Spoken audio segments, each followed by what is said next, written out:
My name is Laura Clark. I'm 28 years old, and this is the story of how my family gave my sister $200,000 to open a business while I struggled to pay rent.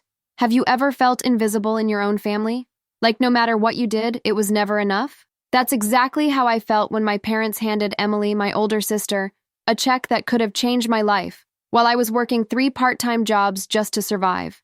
You won't believe what happened next, but I promise you, this story will make you question everything you thought you knew about family loyalty and success. Have you ever been overlooked by the people who were supposed to believe in you the most? Let me know in the comments because I need to know I'm not alone. If you've ever felt like the forgotten child, hit that subscribe button and give this video a like, because what I'm about to share might just change your perspective on how you see your own family's struggles. Trust me, you'll want to stick around for this. Growing up, I always thought families were supposed to be fair. I believed that parents loved all their children equally, that opportunities were shared, and that hard work would eventually be recognized. But life taught me a brutal lesson that shattered those childhood illusions. My sister Emily was always the golden child, the one who could do no wrong, the one who got all the attention at family dinners. Meanwhile, I was the quiet one, the one who kept her head down, worked hard in school, and never caused any trouble. The contrast between us was painful to watch. Emily dropped out of college twice, changed career paths 5 times, and always seemed to land on her feet because my parents were there to catch her every single time. She had this magnetic personality that drew people in, made them want to help her, made them believe in her dreams even when those dreams changed every few months. I graduated with honors, got a decent job right after college, but it was never enough to earn the same level of enthusiasm from my parents. When Emily announced she wanted to start a boutique clothing store, my parents didn't even hesitate. I remember sitting at that dinner table when my dad pulled out his checkbook and said those words that would haunt me for years. "We believe in you, sweetheart. Here's $200,000 to make your dreams come true." My fork stopped halfway to my mouth, and I felt something crack inside my chest. $200,000. Just like that. No business plan required, no proof of concept, no questions asked. Meanwhile, I had been saving every penny for months, dreaming of starting my own graphic design agency. I had clients lined up, a business plan that I'd worked on for over a year, and real experience in the field. But when I mentioned needing help with startup costs, maybe just $20,000 to get proper equipment and office space, my parents told me I should be realistic and maybe wait a few more years. The message was clear. Emily's dreams were worth investing in, but mine were just hobbies that needed to stay hobbies. That moment changed everything. The favoritism didn't start with that check, though. It had been building for years, like a slow poison that I'd somehow learned to ignore until it became impossible to swallow. I remember being 12 years old and winning a regional art competition. My drawing had beaten out hundreds of other entries, and I was so proud, so excited to show my parents. But that same week, Emily got a participation trophy from her soccer team, and guess which achievement got framed and hung in the living room? It wasn't mine. My award certificate ended up in a drawer somewhere, probably forgotten within days. That's when I first realized that no matter what I accomplished, it would never shine as bright as anything Emily did. If you've ever felt like your achievements were invisible while your sibling got celebrated for just showing up, hit that like button right now and subscribe, because this story gets even more unbelievable, and you need to hear how it ends. The pattern continued through high school and college. Emily's B- report cards were celebrated with dinner at fancy restaurants. My straight A semesters were acknowledged with a, "That's nice, honey," while my parents were distracted by whatever crisis Emily had gotten herself into that week. When Emily wrecked her car because she was texting while driving, they bought her a new one. When I asked if they could help me with a small student loan so I wouldn't have to work 40 hours a week while taking a full course load, they said it would build character. I started keeping a mental list of all these little injustices, not because I wanted to be bitter, but because I needed to make sense of why I felt so hollow inside. Why didn't they see me? Was I not interesting enough? Not charismatic enough? Not enough of a disaster that I required their constant attention and intervention? The more I tried to understand it, the more it hurt. I watched Emily get handed opportunities, money, connections, and second chances, while I was expected to figure everything out on my own because I was the responsible one. The breaking point came at a family barbecue about 6 months after Emily received her funding. Everyone was there. Aunts, uncles, cousins, family friends, all gathered to celebrate Emily's grand opening. Her store wasn't even profitable yet, but here we were, throwing a party like she'd just won a Nobel Prize. I stood in the corner of the backyard, watching my parents beam with pride as Emily gave a speech about following your dreams and having a supportive family. The irony burned in my throat like acid. My cousin Jennifer pulled me aside during the party and asked how I was doing. She was one of the few people in my family who actually paid attention to me, who remembered that I existed beyond being Emily's shadow. I broke down right there, tears streaming down my face as I whispered about how unfair everything felt. Jennifer looked at me with this sad understanding in her eyes and said something I'll never forget. "Laura, you're never going to get from them what Emily gets. But that doesn't mean you can't create your own success story. Stop waiting for their validation and go build something that makes you proud." Those words planted a seed that would eventually grow into something beautiful. But first, I had to survive the darkness of feeling completely alone. The weeks after that barbecue were the darkest of my life. I woke up every morning feeling like I was drowning, going through the motions of my job at a small marketing firm, where I designed graphics for clients who barely noticed my work. I'd come home to my tiny studio apartment, the one with the leaking faucet and the neighbor upstairs who played music until 2 a.m., and I'd just sit there staring at the wall wondering what was wrong with me. Why wasn't I enough? If you're watching this and you've ever felt stuck in a cycle where you work your heart out but nobody seems to care, please hit that subscribe button and leave a like. Because I need you to know that you're not alone in feeling this way, and what happened next might just give you the courage you need to break free from your own struggle. I was making decent money at my job, but it was never enough to get ahead. Every paycheck went to rent, bills, student loans, and the occasional grocery run where I'd buy the cheapest versions of everything just to make it through the month. Meanwhile, Emily was posting photos on social media of her boutique's renovation, the expensive fixtures she was installing, the designer clothes she was stocking. She hadn't made a single sale yet, but she was living like a millionaire because our parents' money gave her that luxury. The contrast was suffocating, like watching someone breathe easily while you're gasping for air. I started having panic attacks at work. The first one hit me during a client meeting when someone casually mentioned their daughter starting a business with family support. My chest tightened, my vision blurred, and I had to excuse myself to the bathroom where I sat on the floor hyperventilating for 20 minutes. My coworker Sarah found me there and helped me calm down, but I was so embarrassed I called in sick for the next 3 days. The frustration wasn't just about the money anymore. It was about feeling fundamentally unworthy of love and support. My therapist, Dr. Martinez, suggested I was experiencing what she called chronic invalidation trauma. She explained that when someone grows up constantly being overlooked and dismissed, their brain starts to internalize the message that they don't matter. I broke down crying in her office, finally having words for the pain I'd carried for so long. She asked me what I wanted my life to look like in 5 years, and for the first time, I couldn't answer because I'd spent so many years focused on trying to earn my parents' approval that I'd never stopped to think about what I actually wanted for myself. The frustration turned into something darker, a kind of hopelessness that made me question whether trying was even worth it. I'd see Emily's success being celebrated, her struggles being funded, her mistakes being forgiven, and I'd think, what's the point? I was working 3 times as hard for a fraction of the recognition. I remember calling my best friend Rachel at midnight one night, sobbing so hard I could barely speak, telling her I didn't know how much longer I could keep pretending everything was okay. Rachel said something that cut through the fog. "Laura, you're so busy trying to be seen by people who refuse to look at you that you're not seeing yourself. You're talented, you're smart, and you're capable of building something incredible. But you have to stop waiting for permission." Rachel's words haunted me for days, echoing in my mind every time I felt that familiar ache of being overlooked. I started to realize that I'd been living my entire life in waiting mode, waiting for my parents to notice me, waiting for someone to believe in me, waiting for permission to be successful. But permission wasn't coming, and the longer I waited, the more bitter and stuck I became. One morning, I woke up and made a decision that would change everything. I was going to stop waiting. Have you ever reached a point where you realized that nobody was coming to save you, that you had to become your own hero? If that resonates with you, smash that like button and subscribe, because this is where my story takes a turn that might inspire you to take that leap you've been scared to make. The decision to become self-sufficient wasn't some magical moment of clarity. It was born from exhaustion and desperation.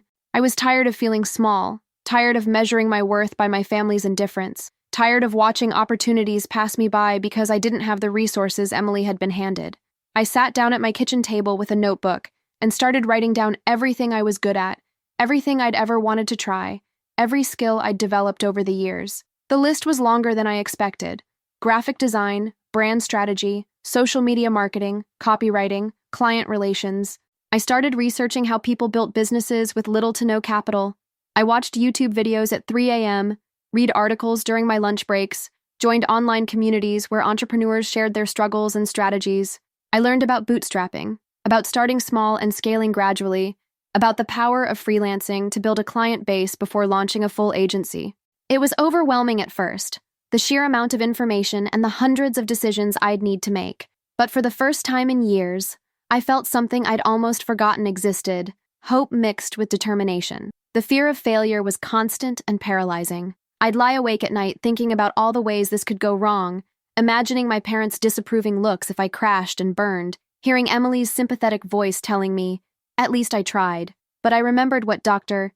Martinez had told me. The opposite of depression isn't happiness, it's vitality. It's the feeling that you're actively participating in your own life instead of just surviving it. I wanted vitality. I wanted to feel alive again, to feel like I mattered, even if the only person who believed that was me. I made a promise to myself that November evening, sitting in my apartment with my laptop open and my heart racing. I would give myself 1 year to build something of my own. If I failed, at least I'd fail on my own terms.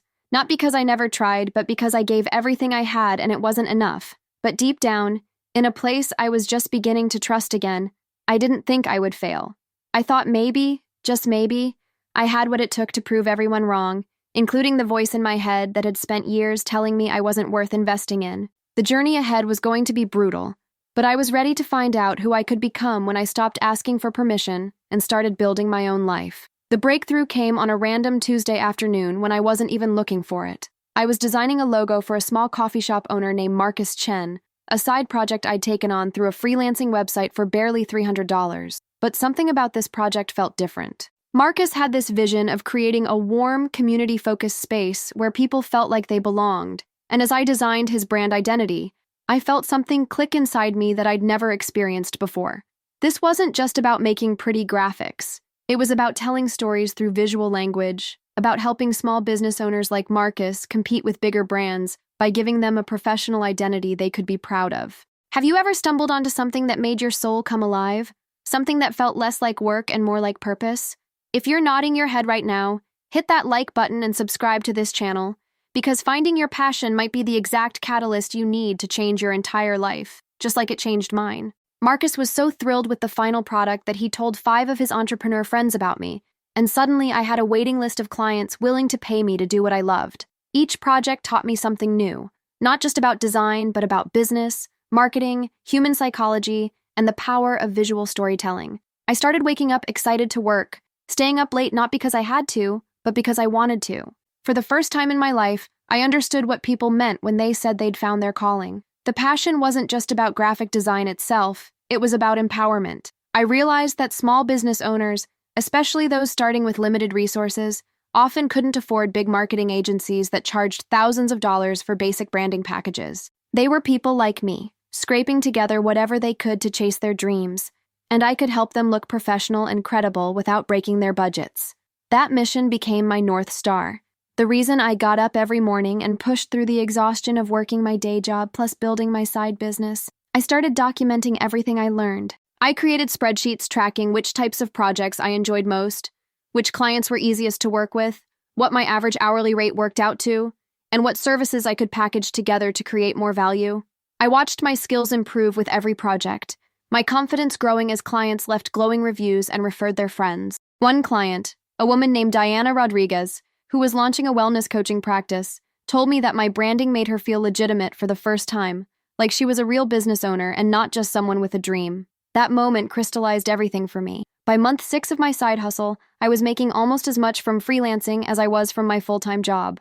The numbers were undeniable, the momentum was building, and I could feel myself standing at the edge of something massive. But with that realization came a terrifying question that kept me awake at night. Was I brave enough to go all in? Could I actually quit my stable job, walk away from the security of a steady paycheck and health insurance, and bet everything on myself? The answer would determine whether this passion would remain a side project or become the foundation of the life I'd always wanted, but never thought I deserved. The fear was paralyzing in ways I never expected. Every time I thought about actually quitting my job and launching my agency full-time, my mind would flood with worst-case scenarios. What if I couldn't find enough clients? What if the freelancing work dried up the moment I depended on it? What if I failed so spectacularly that I had to crawl back to corporate life with my tail between my legs, proving everyone right who said I should have stayed in my lane? The voice of doubt sounded suspiciously like my father's disappointed tone, the one he used when Emily messed up, but I knew was secretly reserved for me. I made lists of pros and cons until my notebook was filled with anxious scribbles. The pros were exciting but abstract. Freedom, fulfillment, unlimited income potential, being my own boss. The cons were concrete and terrifying. No steady paycheck, no health insurance, no safety net, the risk of losing everything I'd worked for. I calculated exactly how many months of expenses I had saved up. It was barely 4 months' worth if I was extremely frugal. Meanwhile, Emily's boutique was still hemorrhaging money, but my parents kept pumping more cash into it like it was their retirement plan. The comparison haunted me constantly. Emily had failed upward her entire life, cushioned by unlimited financial support and unconditional encouragement. If I failed, I'd be doing it publicly, without a safety net. And I knew exactly what my family would say. I could already hear the "I told you so" conversation, the subtle suggestions that I should have been more realistic, the unspoken message that I wasn't Emily and therefore didn't deserve to take risks. The weight of that potential judgment felt heavier than any actual business challenge. My breaking point came during a Sunday family dinner 3 weeks before I planned to quit. Emily was complaining about how hard entrepreneurship was, how stressful it was to manage inventory and deal with difficult customers, how she might need another cash infusion to make it through the slow season. And my parents just nodded sympathetically, already reaching for their checkbooks. I sat there pushing food around my plate, thinking about how I was breaking my back working 2 jobs, building something real with actual paying customers, and nobody had asked me a single question about my life in months. That night, I went home and wrote my resignation letter. My hands were shaking so badly I could barely type, and I saved 17 different drafts before I finally worked up the courage to send it to my boss. The moment I clicked send, I felt a rush of pure terror followed by something unexpected. Relief. I'd made the choice. I'd jumped off the cliff. Now I just had to figure out how to build wings on the way down, and the only person I could count on to catch me was myself. Ready or not, my real journey was about to begin. My last day at the marketing firm was bittersweet, but what happened afterward with my family was devastating in ways I didn't expect. I called my parents to tell them I'd quit my job to start my own graphic design agency, hoping that maybe, just maybe, they'd finally see that I was serious about building something meaningful. The silence on the other end of the phone lasted so long I thought the call had dropped. Then my dad said, "Laura, that's incredibly irresponsible. You had a good job with benefits. Why would you throw that away?" There was no congratulations, no excitement, no belief in my abilities, just disappointment, as always. If you've ever made a brave decision only to have your family shut you down instead of supporting you, please hit that like button and subscribe, because I need you to know that their lack of belief doesn't define your worth or your potential, and this story proves it. My mom chimed in with concerns about health insurance, retirement savings, and what would happen if I failed. She kept comparing my situation to Emily's, saying at least Emily had a physical store and inventory, implying that my business was somehow less legitimate because it was service-based. The conversation spiraled into an argument where they essentially told me I was making the biggest mistake of my life. I hung up feeling crushed, but also strangely liberated. For the first time, I wasn't trying to gain their approval. I was actively choosing to disappoint them on purpose by betting on myself. The family dynamics shifted dramatically after that phone call. My parents stopped inviting me to Sunday dinners as frequently, and when I did show up, the atmosphere was tense and uncomfortable.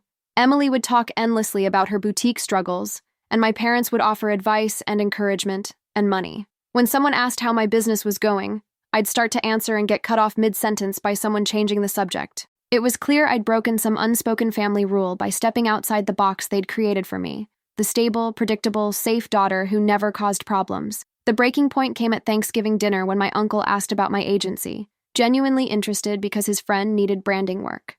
Before I could answer, my dad interrupted and said, "Laura's trying her hand at freelancing, but we're hoping she comes to her senses soon and finds a real job." The table went silent.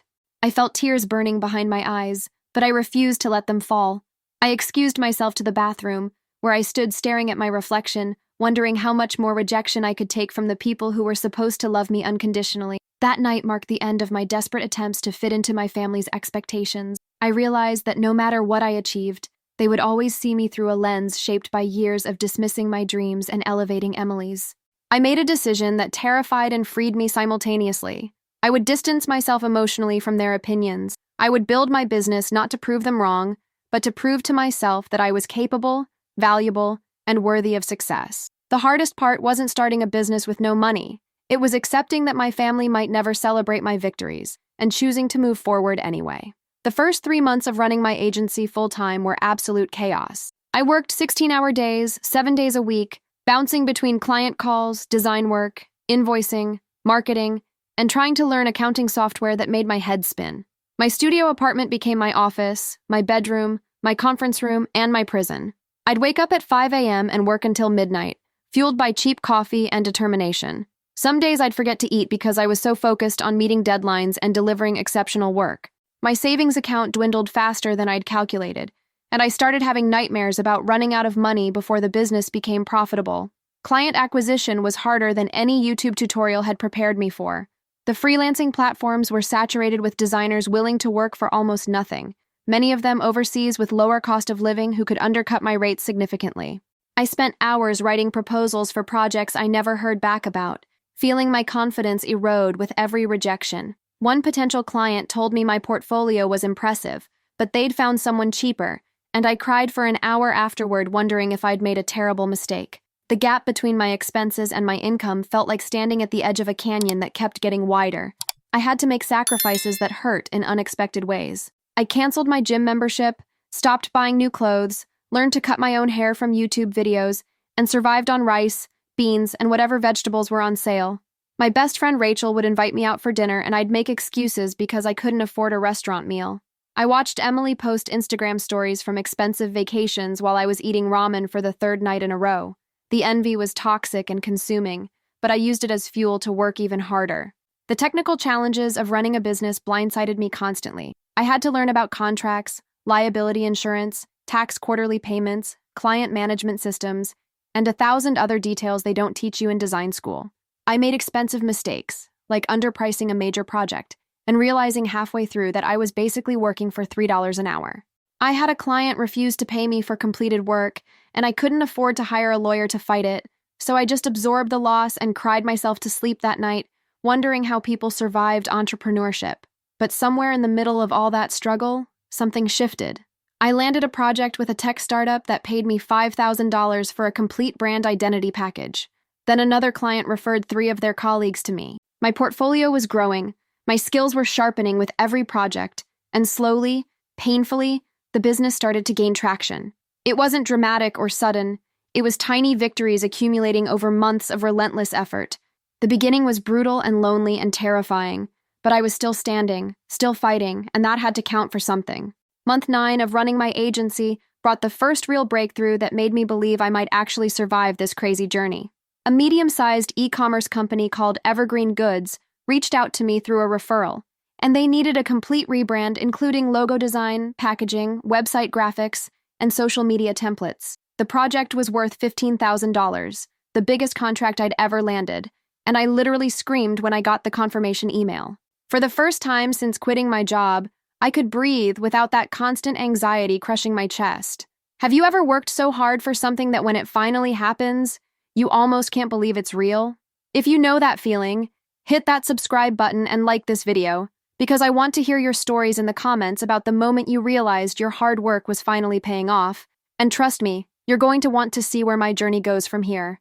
The recognition started coming from unexpected places. A design blog featured my work in an article about emerging designers creating impactful branding for small businesses. My Instagram following grew from 200 followers to over 5,000 in just 3 months because people were sharing my before and after brand transformations. Other designers started reaching out asking for advice, wanting to know how I'd built my client base so quickly. It was surreal going from feeling invisible my entire life to suddenly being seen and valued for my actual talents and hard work. But the most meaningful recognition came from my clients themselves. Diana Rodriguez, the wellness coach whose brand I'd designed months earlier, sent me a video testimonial talking about how my work had helped her business grow by 300%. Marcus Chen, the coffee shop owner who'd been one of my first clients, referred me to an entire network of local business owners who became steady clients.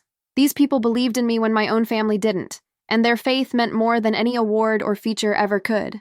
I started treating myself to small celebrations for every milestone. When I hit my first month of making more than I'd earned at my corporate job, I bought myself a nice dinner at a restaurant I'd been afraid to enter for months. When I paid off my credit card debt that had accumulated during the lean months, I cried happy tears in my apartment. These victories were mine alone, built on my own effort and determination, and nobody could take them away from me or diminish them by comparing me to Emily. The personal recognition I'd been seeking my whole life finally came, but not from where I'd expected. It came from within, from knowing that I'd bet on myself when nobody else would, from proving that I was capable of building something valuable without a $200,000 handout. Every client review, every referral, every successful project was evidence that I mattered, that my work had value, that I deserved success just as much as anyone else. And that realization changed everything about how I saw myself and my future. By the end of my first year in business, I'd made over $80,000 in revenue, and my client waiting list was 3 months long. The business that I'd started with nothing but a laptop, determination, and 4 months of savings had become profitable and sustainable beyond my wildest expectations. I hired my first contractor, a talented junior designer named Sophie Martinez, who reminded me of myself when I was starting out, hungry and eager to prove herself. Watching her grow and thrive under my mentorship gave me a sense of purpose I'd never experienced in corporate life.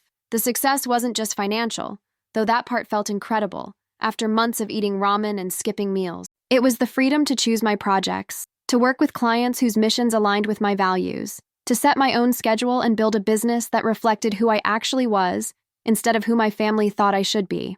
I moved out of my tiny studio apartment into a beautiful one-bedroom with natural light and space for a proper home office. I could afford good food, healthcare, and even started saving for retirement. My reputation in the design community grew beyond what I'd imagined possible. I was invited to speak at a small business conference about branding on a budget, sharing my story and strategies with an audience of aspiring entrepreneurs. Standing on that stage, looking out at people who'd paid to hear what I had to say, I felt a wave of emotion so powerful I almost couldn't continue. This was success, real and tangible, earned through perseverance and talent that nobody had given me permission to have. The relationship with my family remained complicated, but the success gave me something unexpected: indifference to their approval. I stopped checking my phone, hoping for congratulatory messages that never came. I stopped mentioning my achievements at family gatherings because I no longer needed their validation. My worth wasn't determined by whether my parents could see my value. It existed independently, proven by every client who trusted me with their brand and every designer who looked up to me. One random Tuesday afternoon, almost exactly a year after I'd quit my job, I received an email from a potential client asking if I had availability for a major corporate rebranding project worth $50,000.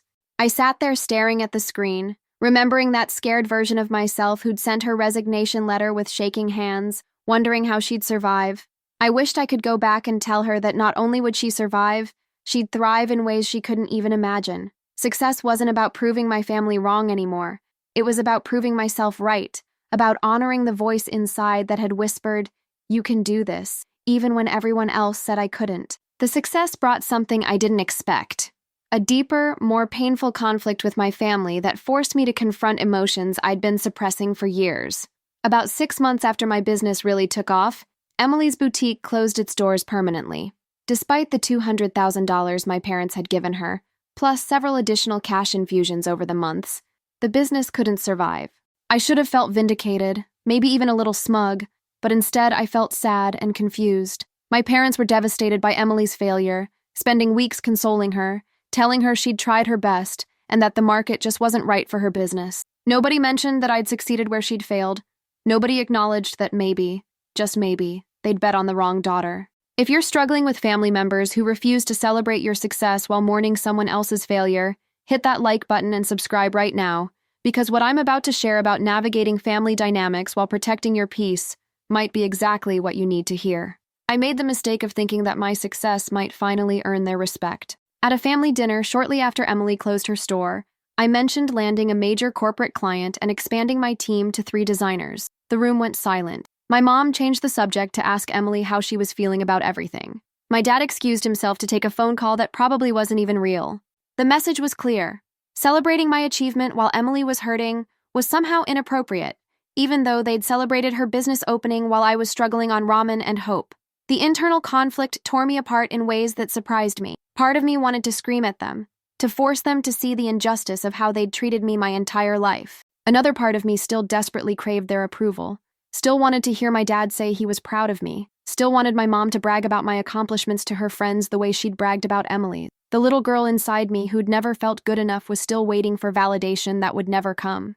My relationship with Emily became complicated in new ways. She started making passive-aggressive comments about how easy it was to run a service-based business versus a retail store, how I didn't have the overhead she dealt with, how my success was somehow less legitimate than her attempt had been. She never congratulated me, never asked for advice even though I'd successfully done what she'd failed to do. The sister I'd grown up with, despite all the favoritism, had become a stranger who resented my success because it highlighted her failure.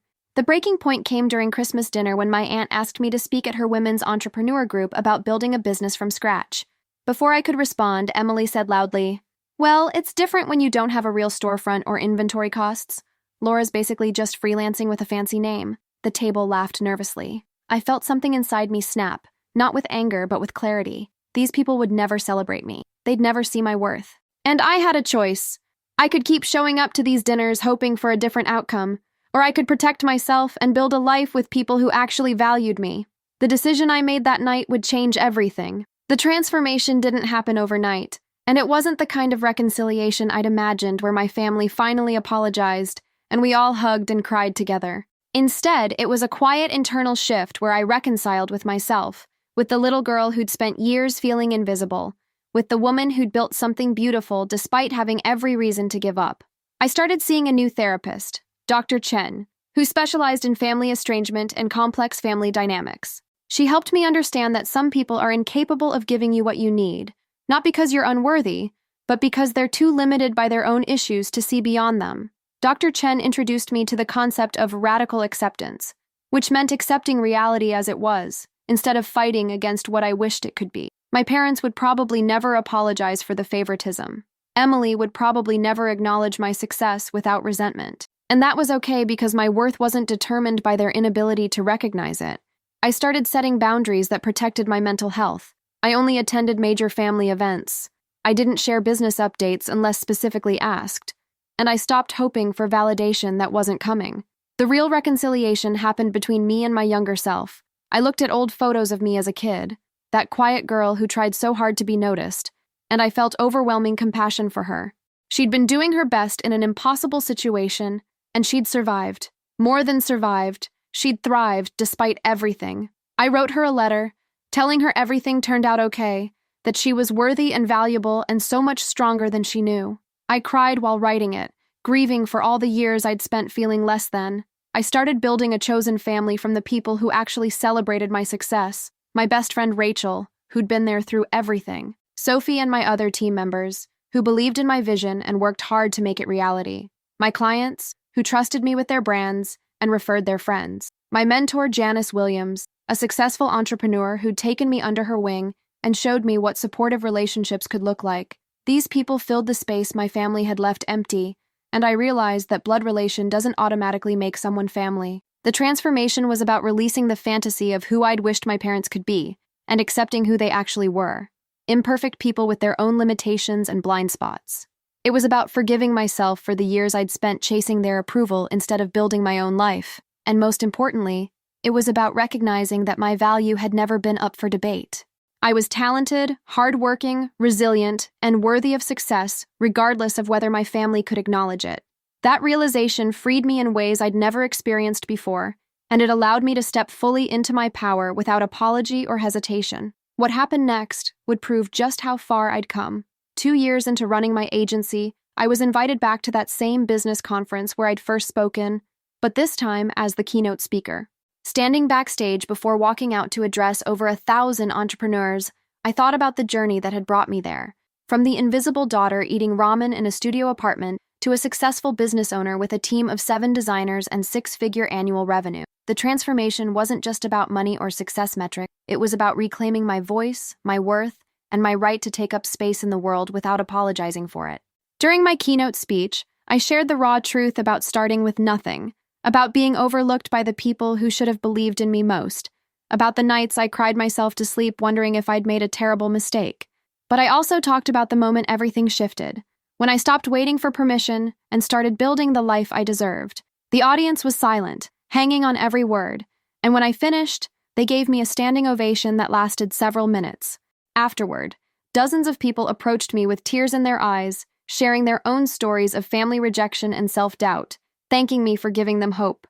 The most profound realization came when I understood that my family's inability to see my value was never about me. It was about their own limitations, their own biases, their own inability to recognize worth that didn't fit their narrow expectations. Some people will never celebrate you, and that's okay because their blindness doesn't diminish your light. I learned that validation from within is the only validation that truly matters, that success built on your own terms is sweeter than any handed to you, and that the hardest battles often lead to the most beautiful transformations. I started mentoring young entrepreneurs, especially women who'd been told their dreams were unrealistic, or who'd grown up feeling invisible in their own families. Watching them find their confidence, launch their businesses, and step into their power became more fulfilling than any six-figure contract. One mentee, a young woman named Ashley Kim who reminded me so much of my younger self, told me I'd changed her life by believing in her when nobody else did. That moment brought everything full circle, showing me that my struggle had purpose beyond my own success. The journey taught me that sometimes the greatest gift is not getting what you think you need. If my parents had given me that $20,000, I might have built a decent business, but I never would have discovered the strength, resilience, and resourcefulness that came from building something from nothing. I never would have learned that I didn't need anyone's permission to be successful, that I was capable of far more than I'd imagined, and that the most important relationship I'd ever have was the one with myself. That lesson was worth more than $200,000, and it's something nobody can ever take away from me. So here's where I am today, running a thriving creative agency, working with amazing clients who value my expertise, mentoring the next generation of entrepreneurs, and living a life I built entirely on my own terms. My relationship with my family remains distant but peaceful. They still don't ask about my business, still don't celebrate my milestones, and honestly, I've made peace with that. I've built a chosen family of people who genuinely support me, and that's more valuable than any biological connection that comes with conditions attached. If this story resonated with you, if you've ever felt overlooked or underestimated, please hit that subscribe button and smash that, because I share these stories to remind you that you're not alone, and your current circumstances don't determine your future. Drop a comment telling me about a time you had to bet on yourself when nobody else would, because I read every single one and your stories inspire me just as much as I hope mine inspires you. The question I get asked most often is whether I ever confronted my parents about the favoritism, whether I ever demanded an apology or acknowledgement of how they'd treated me. The answer is no, and here's why. I realized that the confrontation I needed wasn't with them, but with myself. I needed to confront the part of me that had internalized their message that I wasn't worthy, that had believed their lack of support meant something was wrong with me. Once I healed that internal wound, their external validation became irrelevant. Some battles aren't worth fighting, because winning them wouldn't actually give you what you're really seeking. What would I have done differently if I could go back? Honestly, not much. Every struggle, every rejection, every lonely night questioning my decisions shaped me into someone I'm genuinely proud to be. Would it have been easier with family support? Absolutely.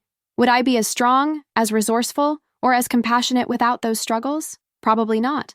The adversity forced me to develop skills and character traits that now serve me in every area of my life. I learned that comfort often breeds complacency, while challenge breeds growth. My advice to anyone watching this who's in a similar situation is simple but not easy. Stop waiting. Stop waiting for your family to believe in you. Stop waiting for perfect conditions. Stop waiting until you have enough money, or enough time, or enough confidence. You will never feel completely ready, and the people who should support you might never come around. Start anyway. Take that first terrifying step, then the next, then the next. Build something that makes you proud. Surround yourself with people who celebrate your wins, and never let anyone else's limitations become your ceiling. 3 years ago, I was the invisible daughter fighting for scraps of recognition. Today, I'm a successful entrepreneur, a mentor, a keynote speaker, and most importantly, someone who knows her worth regardless of who does or doesn't acknowledge it. That transformation is available to anyone willing to bet on themselves, to work relentlessly, and to refuse to accept other people's limited vision of what they're capable of. So if you've made it this far in this video, do me a favor. Look in the mirror tonight and tell yourself that you're worthy of success, that you're capable of extraordinary things, and that nobody's permission is required for you to chase your dreams. Then subscribe to this channel, turn on notifications for more stories of transformation and triumph, and get ready to watch my next video where I'll reveal the exact strategies I used to land my first 5-figure client without any industry connections or fancy credentials. Your story isn't over yet, and I can't wait to see what you build when you finally stop asking for permission and start building your empire. Thank you for being here. Thank you for listening. And remember, The best revenge is success built entirely on your own terms.